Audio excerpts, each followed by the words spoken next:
Hi there and welcome along to a edition of What's the Word in association with Ladbrokes. So this week joined by James Morden is back in the saddle. How are you, James? Yeah, I'm back in now after Christmas. I've had my nice little winter break, so Good hopefully man. back and get Hibernation. hibernation. Brendan Duke in midfield. How are you, Duke? You alright? Good form, thanks, Tom. Yeah, Yourself? not bad at all. And Johnny Ward. How as are you, per Tom? usual. What's Yeah, the good, crack? good. Right, Dukey.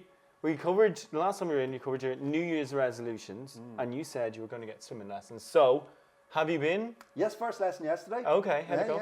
No, I liked it. There's been some real innovation since the days I was in a changing room. You can now put your togs in this machine that dries them in 5 seconds. Oh, okay. That was nice. How'd the swimming go?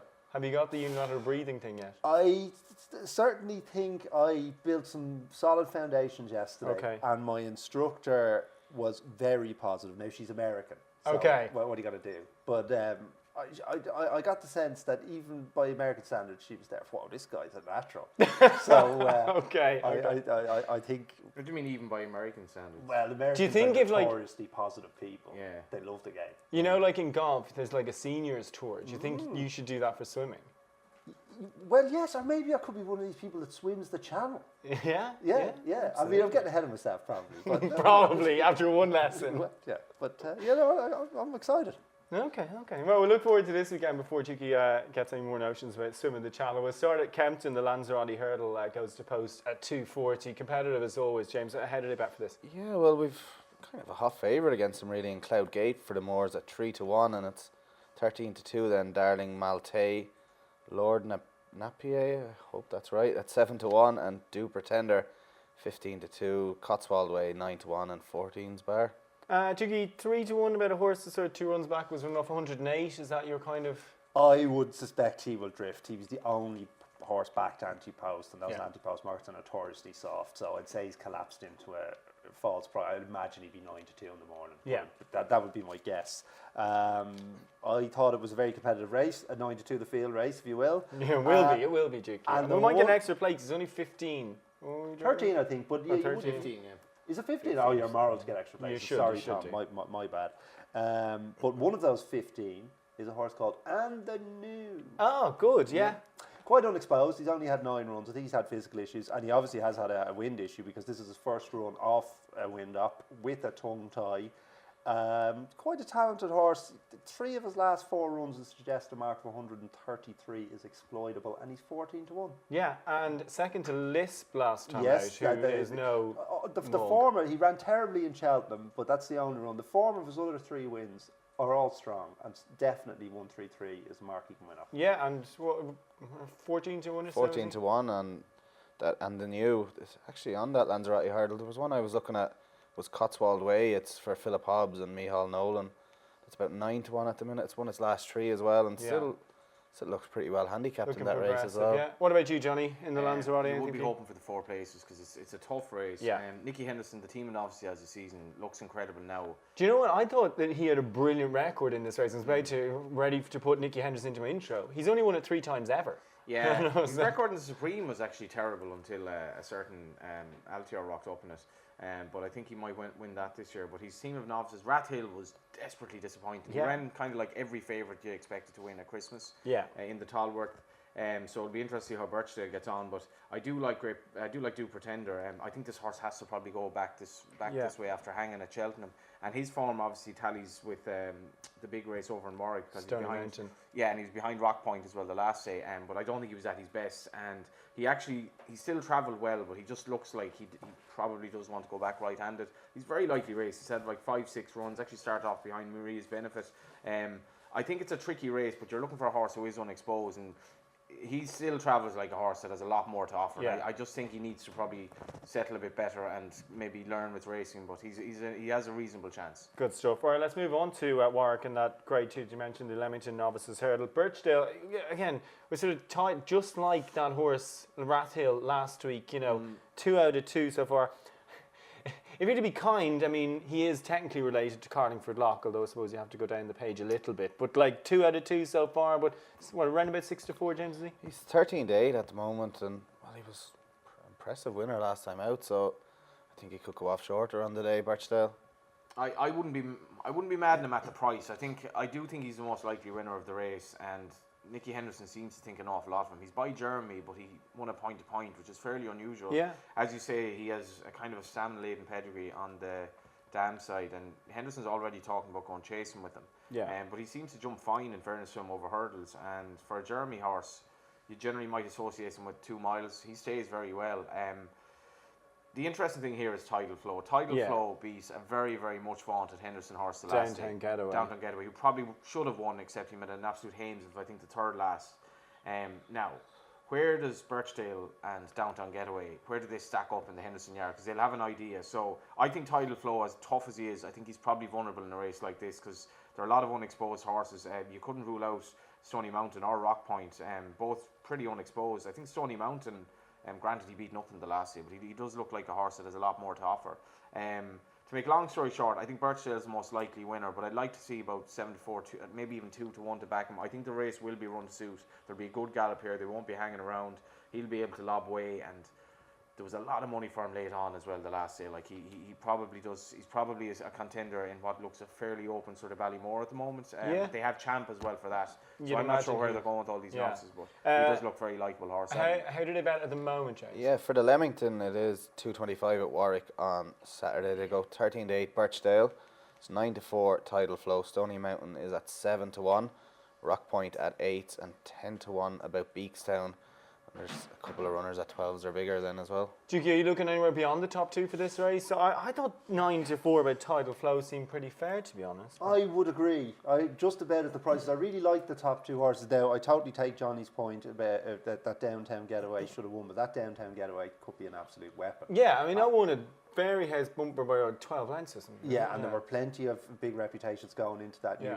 Generally, those Newbury novice hurdles on a Friday. Yeah, they're all the best days. Yeah. Well, he was odds on, and Hobbs was interviewed before the race, and he couldn't be confident about Tidal Flow, despite how well he regards him, because of the confidence behind him. Absolutely. Yeah. So he might be a star. I think you're probably right. I wouldn't knock Tidal Flow for that. Yes. So this is it. So if they have a line, the Hendersons with Birchdale, maybe they know more than me. But just at those prices, 9-4 against 13-8, I think I would chance Tidal Flow. He was so much more professional in Newbury. He ran all over the track in Kempton, but he was really straightforward and jumped really well. He jumped well in Kempton, in fairness, as well. I think just at those prices, I favour the Downtown. Good stuff. Elsewhere on the Warwick card, Dukey, you like one in the 150 early on. Not the Downtown, sorry, the Tidal Flow. The Tidal Flow, you're with the Tidal Flow, of course. Yeah, beat Downtown Getaway. Warwick 150, you like one here with an eye on the festival in March? Well, I was interested in the jockey bookings. OK Corral, Derek O'Connor's coming over for the job, so I imagine that they're leaning towards the 4-miler with him. But I thought he could go in here. I mean, he's not a slow horse. Second in the Albert Bartlett. The best of these over hurdles, he gets £5 from Rocky's Treasure. Now, Rocky's Treasure has done very well over fences and is a very likeable horse. Will jump out in front and get into a good rhythm. And Warwick seems to be a real rhythm track with all those fences down the back. The 4 down the back. There's a 4, yeah. Quite quickly. They certainly seem to. Now, but OK Corral jumped very well in Plumpton. He made one bad mistake, but really bounced back from it. This will be a stiffer jumping test, but I think he'll be able to cope. And he was the best of them over hurdles. I mean, you're probably looking at something like 5-4 and 9-4. I think at 9-4 a chance. OK Corral. Yeah, fair enough. James, you like one at Warwick as well in the 335? Yeah, it's the 335. It's the Pertemps qualifier, and it's not what I am. Is it to finish in the first 6 or to win? To win. I will go on this one to win. It's a 6-1 shot. It's for the Skeltons. It did run a decent race when finishing third at Aintree in December and was travelling well in a qualifier back in November when he fell at Cheltenham. So I think they're obviously aiming this one towards the Pertemps. And what's the name of the horse? Not What I Am. Sorry. Not What I Am. Not What I Am. Cool. That's in the 335. 335 Warwick. Elsewhere at Warwick, Dukey, you like one as well in the 3 o'clock. There's The classic chase. the classic chase. Always a good heat, competitive disc. Coggery was the one that interests me. He's up £3 for his last win, and he's £4 higher than when finishing second last year. But that's really strong form the last day, and 2 of his last 3 runs suggest 142 isn't beyond them. There'll be plenty of pace on here, but he'll travel just in behind the pace. I was finding it very hard to kick him out at 3. Yeah. And he could win. Yeah, He's about 8 or 10 to 1. Yeah, I think it's fair enough. Johnny at Fairy House on Saturday. It's Dan Moore chase day. Yeah, 100 grand race. Yeah. 1, 2, 3, 4, 5. 5 of the 10 runners owned by Jigginstown, and they had an incredibly strong hand in the Moscow Flyer at entry stage. and obviously at declaration stage as well. So you're trying to figure out, at least you know they'll all be putting it all in anyway. I like Bellamy de Sivilla. Basically, this horse probably has to go right-handed. I think all his wins are right-handed, and 2 of them are at Fairyhouse, and one of them was over course and distance last year when he beat Bon Papa, who I backed in the Grand National meeting. Bon Papa is a very tricky horse, actually, incidentally, by the same stallion as Bellamy de Sivilla. Bellamy de Sivilla will be more straightforward. Yeah. He last ran in the big handicap at Leopardstown behind Tis a Mystery, and he was actually kind of second turning in, despite the fact that he was very badly hampered at about the second or third. One horse went hampered about 2 or 3 of them. He was one of them. He made plenty of kind of ground in the middle of the race, probably took its toll, but I just don't think he goes particularly well left-handed. Coming back here, I think he's probably going to be under the radar, and with the likes of Kyle Crew in the race, 3 Stars, and the Jigginstown runners at the top, I think there's going to be a really, really strong pace on him. So he's going to be 12, 14 to 1. He's very, very interesting, I think. Good stuff. Also at Kempton, by the way, at 205, Charbel top notch going head to head in this one. Dukey, who do you think will come out in top in between those, or do you think it is between those two? Well, I think it is between those 2 horses, yes, and should lead up to a shake-up in the Ryanair. They're both legitimate Ryanair contenders. They're rated the same. There's not a whole lot between them in the betting, but Charbel, he's having some year, isn't he? He's just really kicked on this year. He's a likeable horse. I could see him jumping out in front. I couldn't find masses of pace in the race, and I just about favour Charbel, but it should be a right good race between the 2 of them. James, you were looking at that race as well. You're against? Yeah, I've taken him on here. I think top notch. Yeah, I think he was third on his reappearance, and he is one of the best of them over hurdles, and he ran over hurdles last time out, and I think he's just set up nicely for a race like this now, and I'd imagine this was the plan with him before sending him to Cheltenham for the Ryanair. Good stuff. Little head-to-head there. Right, let's move on to Sunday's action. Punchestown, obviously the best of the card there. The Moscow Flyer hurdle at 250. It's been won by some absolutely class acts in the past. I think my favourite was Michael Dagonet, as annoying as he became as a bunting proposition later on. I think he's my favourite. But like Vautour, Duvan, Min, really top quality winners this race. Maybe. Yeah. Is there one of them in it this year? Kind of goes to show you don't need grade 1s when grade 2s will do, really. We've probably too many grade 1s, you know. I don't think that's even an argument, is it? No. Get a Bird won it last year. Duvan, Vautour, Min, any second now obviously didn't quite go on to maybe even looking back justified in Mount Henry and Kicking King. Back in 03, yeah. Nice horses there. I don't think there's a star in this, to be honest. I was looking at commander of the Jigginstown horse. Commander of Fleet was obviously entered to run in the Naas race and was pulled out on the day, which they won with Battle over Doyne. He now goes back to 2 miles, or he was going to go back to 2 miles, and I'd say that probably put them off running here because he looks like he wants further. Harry wasn't impressive at Tramore at all. This is quite a hyped horse. He beat a very, very slow horse, half brother to Big Bucks and second Bucks Billionaire, who was gaining at the line. Now, I wouldn't underestimate him because I think dropping back to 2 miles is going to help. Build Me Up Buttercup was quite good when winning at Navan. She was a good horse in England. She needs to step up, but I can't get the Mullins Yard at the moment. He won with the Big Drifter yesterday at Clonmel, and then he had 2 kind of well-fancied horses that were tailed off. In the grade 1 at Naas, he had 2 well-fancied horses that were pulled up, tailed off. Yeah. They're running very, very in and out. I'm going to take a chance on Swordsman. He's a full brother to Battle Over Doyen. Yeah, and he basically has form that ties in with him, I think, through the horse that was third the last day, Momus, who I think was previously second to him. He's probably a bit of a late developer, this lad. He was only 6th in his bumper. Then he ran behind Dunvegan when he was 33 to 1, and that form looks really, really hot. The horse that fell at the last Schoolboy Hours, he probably would have finished second, but that was a hell of a run from Dunvegan. And then he bolted up the last day at Fairyhouse over 2.5, which again would suggest he does stay well, but at the prices, he's probably a bit of value. I think he's going to be big enough odds, and Felix Deji in the race, it's going to be a good gallop, but I just can't trust him at this stage. He just looks a bit empty. Do you have betting for the Moscow Flyer there, James? We do indeed. We have Build Me Up Buttercup put in as favourite at 7 to 2, but as Brendan has told me, that Ruby has decided to ride Harry, I believe, so that could change over the next couple of hours. Felix Deji is at 4 to 1, Jetez at 5s, Harry at 6 to 1, 12 to 1, Swordsman, and Janmat at 50 to 1 as the outsider. Just on that, I wouldn't read anything into Ruby or Townend riding one or the other at the moment. Townend seems to be riding nearly as many first preferences. There was an article with Ruby a couple of weeks ago where he did mention that the focus will be to ensure that Paul Townend gets that Jockeys Championship. If you can get betting on that, by the way, that should be an absolute formality. Unless the whole country gives Rachel Blackmore, every favourite, it's going to be very, very tough for her. As much as we'd all like to see the fact that William Mullins Yard hasn't fully kicked into gear and he's still ahead is notable. Anyway, Jiggy, what about you in the Moscow Flyer? Well, I mean, every day's a school day, Tom. I was making too much, obviously, of Ruby riding Harry just in terms of the betting. So, but the betting's a complete guess up here. I mean, it's just a really tricky race. And in the end, I came down on the side of Swordsman because I like the way he did it the last day. It probably doesn't need much of a step up here. I don't think so. You run to 140 to win this. On the line through, it's not a good. On the line through Battle Over Dying, he's and Battle Over Dying's a kind of an interesting horse. I think he's performed. Worst named horse ever, by the way. Yeah, well, they were probably battling over a Dying. His mare's name is Battle Over, and he's by Doyen. Oh, I didn't know that. Terrible. I think there will be pace on because any race with Felix Desjy is going to be probably quick run unless and how Russell gets on with him. I think he rode him in Galway. He ran okay at Limerick. He probably ran into a good filly of Willys, but it's very trappy. You want your guaranteed odds in a race like this. Yes, I would like to be trying to find the favourite, never mind the winner. So are we all with Swordsman?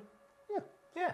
Okie doke, fair enough. Right, rest of the Punchestown card. It's actually quite a good card, Punchestown, over the course of the weekend. Anything else stand out for you? I thought Ben Dundee might get back to winning ways in the 2.5 mile and Novice Chase the 115. Grade 3. What do you make of it? Although he obviously he's pulled up and unseated, but he won over course and distance. Yeah, and it's a decent little race that. I'm quite interested actually in Active Force in the maiden hurdle. He came good belatedly at Limerick, and I think if he's a sort of an each way price, I could definitely see him run well. He's probably a horse that we haven't seen the best of him yet. Weirdly, the maiden hurdle is actually the 320, 3, 4, 5. So it's the 6th race on the card. The beginner's chase. I'm not really sure what the thinking is there. The Mayor's Handicap Hurdle is definitely worth a look because there's a lot Again, obviously, the last race on the card. Yeah, there's actually a lot of kind of horses you could easily oppose in that race. I'm quite interested in My Slow Gin at a price under the aforementioned Rachel Blackmore, and hopefully Undressed might run better in the Qualified Riders Handicap Chase, which doesn't look a great race either. But in that race, by the way, I genuinely thought that Whisper in the Breeze had a right chance off 126, given he sort of separate. He finished in front of Maldini and behind Ben Dundee. Handicap debut, stepping up in trip is definitely one of the less exposed because most of them are pretty exposed. Yeah, just thought 126 looked all right. What about you, Jiggy? Anything else for you on the Punchestown card? That 115, I thought it was a very trappy card, but that 115 caught my eye because I can go through a process of elimination, John, which I like. So Winter Escape is penalised. I thought that made it hard for him. Yeah. Ben Dundee, that was a cruel fall the last day, Tom. I don't know. He'll need to be tough to bounce back from that. Blow by Blow needs 6 miles. Jets probably should be called a French air traffic controller because he doesn't put it in. Yeah. So I've knocked those 4 out, and this leads me to this A Plus Tard. A Plus Tard, yes. Beat Duke de Genève on the last day. He did well as well. Yeah, the cash for the Duke. Couldn't get enough of it. The only horse they backed against it was A Plus Tard. And by the way, he's only 5. He's only just risen 5. His 4-year-old allowance. This is it. He gets a stack of weight. I think it'll be favourite. Again, it's not an easy race to predict the favourite, but I think it should be favourite. I think it'll take plenty of beat. So that was the one that jumped off the card to me. Anything for you in the Punchestown card, James? Well, I was having a look at that 115 and like Brendan said there, by a process of elimination, that Cuba Mania is pretty well fancied for the Dan Moore as well. So yes, so I didn't think that'd run. Yeah. But it is entry. Probably on the proviso that he fell early or something, the Dan Moore. Right. So I'd have to stick with Brendan on that. I think that A Plus Tard would have a great chance there. Fair enough. Right, let's get on to our best bets of the weekend. And of course, Labrador's got best odds guaranteed in shops there early doors. So we'll start with you, James. Go on. 3 for us for the weekend. I'm going to go with that, Not What I Am, of course, on Saturday in the 3:35 at Warwick. Top notch in the 2:05. And then I am going to go with Cotswold Way in the Lanzarote Hurdle. Good stuff. Jiggy? Well, we're just similar races. I'm going to nap the old and the new in the 240 in Kempton, and I will stick it in a Trixie, the 150 in Warwick, OK Corral, and the 205 in Kempton, Charbel. This is such an interesting. This is a head-to-head, and then you can go with your in the new TNGC next week. But this is why it is, because they're both horses. You can make a good case for them. So it's good betting heat. Good betting heat. Good stuff. That's what we want. Right, Johnny. 3 for the weekend. Bellamita Civila is probably my main bet in the Dan Moore, and I'll give Active Force and That's in the 320 at Punchestown on Sunday. Yeah, Active Force, and let's go with Swordsman. Actually, yeah, I think Swordsman in the Moscow 250. Flyer. If you're kind of in doubt about a race, there's no harm looking at a horse of bigger price, and he's very progressive. Good stuff. All right, thanks for watching. Thanks for listening. We'll be back again next week with more.